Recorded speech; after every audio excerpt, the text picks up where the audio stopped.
Olá pessoal, sou o Matheus Assunção. Neste canal fala sobre a boa filosofia e o catolicismo. No vídeo de hoje eu quero fazer um vídeo um pouco diferente, fazer um vídeo mais fazendo algumas reflexões, né, algumas considerações acerca da filosofia e da comunidade filosófica. Peço que você se inscreva aqui neste canal e assim você vai conseguir acompanhar os vídeos futuros. Bom, a ideia desse vídeo se deu por duas razões, né? Primeiro porque numa certa aula nós consideramos isso em um momento na universidade, um professor muito interessante, um professor muito bom.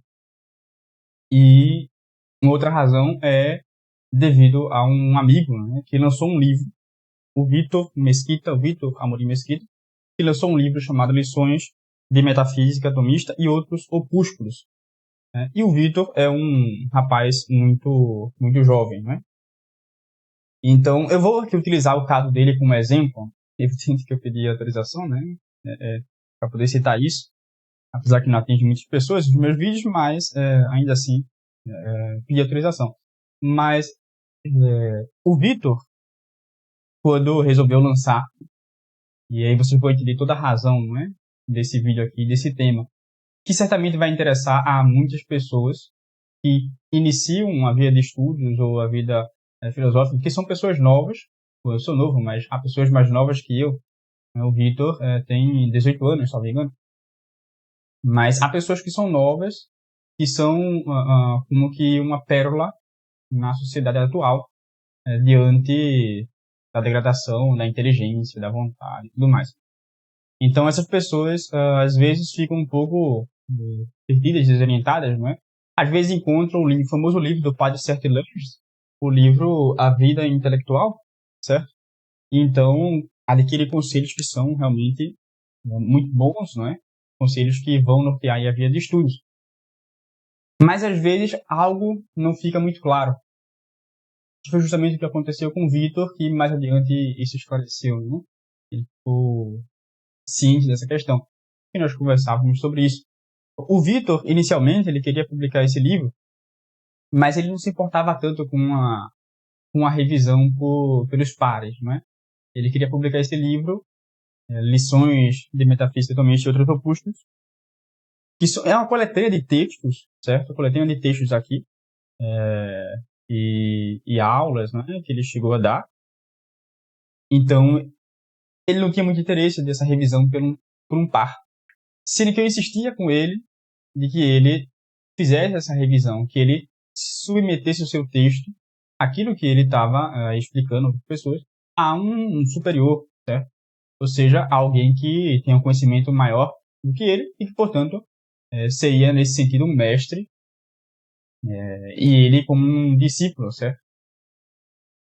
E é justamente aquilo que Santo Tomás fala no De Magister, porque o mestre, ele tem um conhecimento em ato, ao passo que o discípulo o possui em potência. Então ele tem que ser submisso ao mestre, apesar de que ele é um agente ativo do próprio conhecimento, porque ele possui potências que Deus lhe infundiu em sua alma, que é justamente a potência intelectiva, não é? Mas ela precisa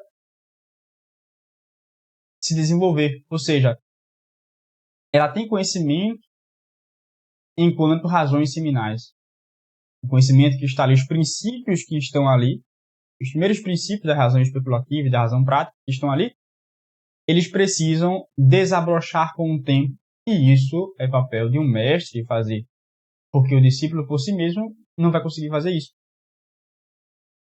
Apesar do Vitor não ser discípulo, né, do revisor desse texto, né, que é o professor William Kalinowski, ele submeteu o seu texto a esse professor, depois de muito insistir, porque explicava para ele que o debate filosófico não é simplesmente ideias soltas. As ideias possuem peso. Né? E na apresentação de seu livro, que foi essa semana, foi agora na sexta-feira, eu coloquei isso, né, após a apresentação, né, na conversa que tivemos ali na abertura para perguntas, né, e esclareci mais esse ponto que eu tento insistir, porque se nós pensarmos bem, quando nós escrevemos um texto, um livro, nós colocamos esse livro para circular. E é natural que façamos isso porque nós tivemos aquelas ideias, aquelas considerações, e queremos que, de algum modo, esse texto atinja mais pessoas. Não por vanglória ou vaidade, pelo menos não é isso que se almeja, não é? Ou não deve ser isso que deve ser almejado, mas justamente que essa ideia seja partilhada porque é um bem, e o bem é difusível por si mesmo. Então, o que nós almejamos é que mais pessoas tenham acesso a esse texto, claro. E vai ser algo bom para elas, nós pensamos assim. Agora, um livro nos coloca, um livro de filosofia, um livro científico, no caso aqui um livro de filosofia, nos coloca dentro da comunidade filosófica. Ou seja, da comunidade que faz parte Sócrates, Platão, não é? Mais claramente, Platão, Aristóteles, da comunidade de Cícero, da comunidade de Porfírio, da comunidade que faz parte Santo Tomás de Aquino, Santo Alberto Magno, São Boaventura, da comunidade que faz parte outros autores, como Guilherme de Ockham, Deus Escoto, como autores mais recentes, não é? O Padre Cornélio Fabro, enfim. No caso aqui, do tomismo, não é? São esses autores mais que eu falei, não é? E outros não, claro. Mas no tomismo aqui, são vários autores que eu falei. Então, nós entramos nessa comunidade. Claro que um autor, né, como no caso do Vitor, ele não vai entrar como um mestre, evidentemente, ele vai entrar como um discípulo, naquele que está ali, chegou no debate, mas que está aprendendo ainda. Outros já vão chegar com algo para contribuir ativamente, né, porque nesses escritos, né, eu cheguei a ler alguns textos, porque o Vitor chegou a publicar em outros lugares, esses escritos são nada mais que escritos que fazem referência ao que já foi lido anteriormente. Não há nada de novo. Agora, quando nós nos propomos a colocar algo novo, aí sim, né? Aí eu entro no debate como uma pessoa que tem um argumento, ou seja, tem fundamento para poder dizer aquilo que diz. Ou seja, como se diz, não é? Está embasado. Então, a crítica vai ser mais pesada. Mas, quando nós nos colocamos nessa situação de escrever um livro, nós estamos participando da comunidade filosófica. Uns, quando possuem uma tese, participando de maneira ativa, ou seja, propondo coisas. Outros, quando não têm uma tese, mas que já têm a capacidade de poder participar dessa comunidade filosófica, estão ali ainda como aprendiz. Ao passo que, nos dois casos, há uma grande responsabilidade, porque não é pouca coisa. Não é pouca coisa entrar numa comunidade filosófica, entrar nos debates dos grandes autores. E é uma grande responsabilidade porque as ideias, elas possuem consequências. Então, os erros que nós vemos no mundo, eles são de duplo modo, não é? Eu já insisto nisso sempre. É o erro que encontra sede na inteligência e o erro que encontra sede na vontade, ou seja, das ideias e das ações. E acontece que as ideias que nós temos, que nós absorvemos, que nós aprendemos ou que nós ensinamos, elas vão atingir de algum modo as nossas ações. E isso terá resultado. Será algo que pode ser benéfico ou maléfico a alguém.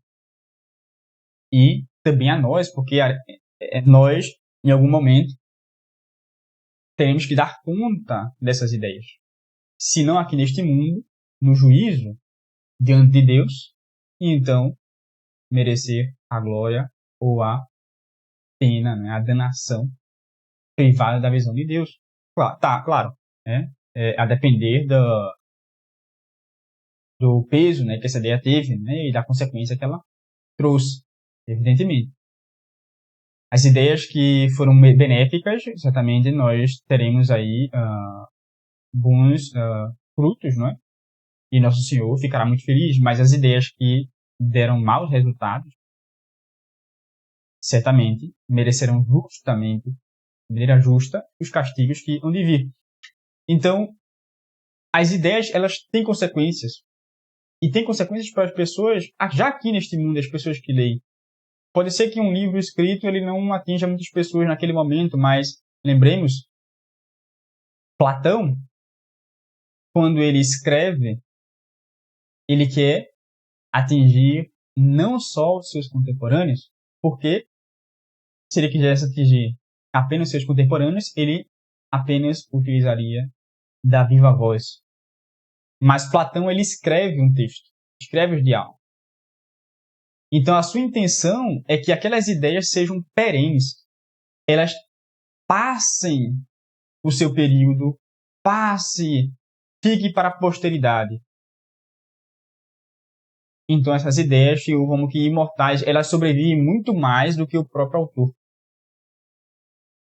Então, essas ideias podem ter consequências que nós nem imaginamos. E é por isso que é uma grande honra, de fato, participar da comunidade filosófica, seja uma participação ativa com a tese ou uma participação passiva, ainda que repetindo coisas que outros autores disseram, mas dizendo de um modo um pouco diferente,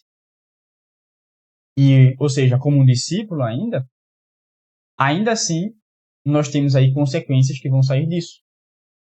Porque pode ser que aquela tese que eu coloque seja errada, ou seja, uma tese correta, e ainda pode ser que aquelas explicações que eu dei obscureceram mais a inteligência do leitor ou clarificaram.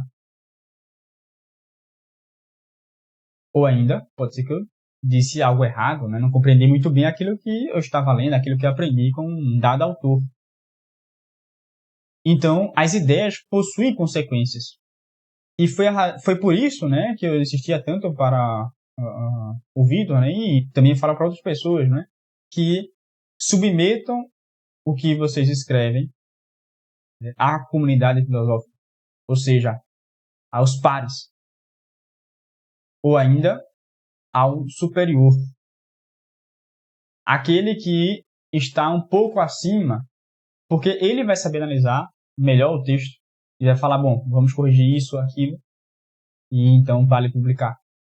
Porque enquanto nós não fazemos isso, nós não estamos dispostos a participar da comunidade filosófica. Ou seja, queremos viver num mundo à parte, fazendo filosofia, coisa que é impossível. É justamente isso que acontece, não é? Na academia. Nós terminamos um trabalho de conclusão de curso, por exemplo, eu terminei o meu há pouco, escrevi todo o meu texto, meu orientador é muito flexível, escrevi todo o meu texto sozinho, mas pedindo conselhos, né, de textos para poder ter referências. Então escrevi tudo e depois mandei para ele. Ele fez algumas correções, mas submeti aí a um doutor que conhece da área, né, do tomismo, da escolática, do medievo. Mas não submeti só um, submeti a outro também, porque tem um orientador e o meu texto está sobre educação. Então esse orientador ele sabe bastante sobre educação, então ele também fez alguns ajustes acerca da educação. Então eu tenho um resultado final. Não foi uma coisa egoísta, ou seja, não é como a aranha, que ela tece tudo aquilo que sai dela, certo? Como um ímpeto egoísta. Ela vai utilizando, né, da teia e fazendo toda aquela coisa, né, aquelas figuras, aquelas formas que são espantosas, mas tudo aquilo sai dela mesma, ou seja, num ímpeto egoísta. Tampouco é um ímpeto tal como uma borboleta, não é? Que sai aqui e ali, vai procurando as coisas um pouco perdida. Não, nós trabalhamos e devemos trabalhar como abelhas, que procuram as coisas no lugar certo e participam de uma comunidade. E participa de maneira ativa, ou seja, se submete a alguém, a um superior. Na colmeia, há uma hierarquia. Então, a participação na comunidade filosófica é nada mais que um ato de humildade, um ato de reconhecer que há outras pessoas que são maiores do que eu. Há outras pessoas que eu tenho como referência que subir no ombro delas. Né? Como disse Santo Tomás, nós precisamos subir no ombro de gigantes. 2 autores na história quiseram sair dessa comunidade filosófica para poder resolver problemas. Isso não deu certo. Por exemplo, Descartes, ao colocar a questão do método em discussão. Ele sai da discussão filosófica, coloca esses termos, não, tenho que resolver primeiro o problema do método. Então ele vai e aparece com um livro dizendo, então, a questão aqui é sobre o método. Mas, e Kant sai do debate, coloca a razão em xeque e falando, então, o problema aqui é a razão, o modo de funcionar da razão. Vamos discutir isso. Colocar a razão como juiz e réu ao mesmo tempo. Aí depois ele volta para o debate e entrega, então, aqui. Esse é o meu escrito, essa é a minha tese. Mas, em ambos os casos, o que acontece quando eles voltam para o debate é justamente um autor seguinte ou contemporâneo dizer, não concordo com isso. Não é bem assim. Ou ainda concordo, em parte. Ou seja, ele volta para o debate. É impossível sair do debate. Porque isso é atividade intelectual, isso é o debate filosófico, o debate científico. É feito por uma comunidade. A pessoa não está sozinha. O intelectual, como disse o padre Sertilhões, não é um solitário, mas deve viver a solidão. Porque é na solidão que ele tem a reflexão, tem as meditações necessárias para poder ter resoluções. Mas, ao mesmo tempo, ele não é solitário porque ele vive na comunidade política, seja a sociedade como um todo, seja a própria comunidade filosófica da qual ele faz parte e do modo como ele faz parte. Então, as ideias que nós temos, elas possuem consequência. E essa participação na comunidade nos faz ter em mente algo muito importante, que é agir tal qual como as nossas ideias tivessem e de fato têm um impacto na vida dos outros. E isso supõe justamente a noção de bem comum. Porque a ideia não fica para mim. Eu estou compartilhando com os outros. Eu escrevi um livro. Estou compartilhando essas ideias. Então eu penso no bem comum. E sobre isso, para encerrar o vídeo, há uma passagem na Imitação de Cristo, em que Tomás de Kempis diz o seguinte, no livro 1, capítulo 14. Muito faz aquele que muito ama. Muito faz quem faz bem o que faz. Bem faz quem serve mais ao bem comum que à própria vontade. Enfim, é este o vídeo curto que eu queria compartilhar essas ideias. Espero que tenham gostado. Se inscreva aqui no canal. E se tiver a oportunidade, se tiver a oportunidade de adquirir esse livro do Vitor, adquira esse livro, porque há textos aqui que são bem interessantes. Né? E aqueles, por acaso, que estejam na mesma situação, pensem sobre isso. São considerações importantes. E nos vemos no próximo vídeo. Tchau, tchau.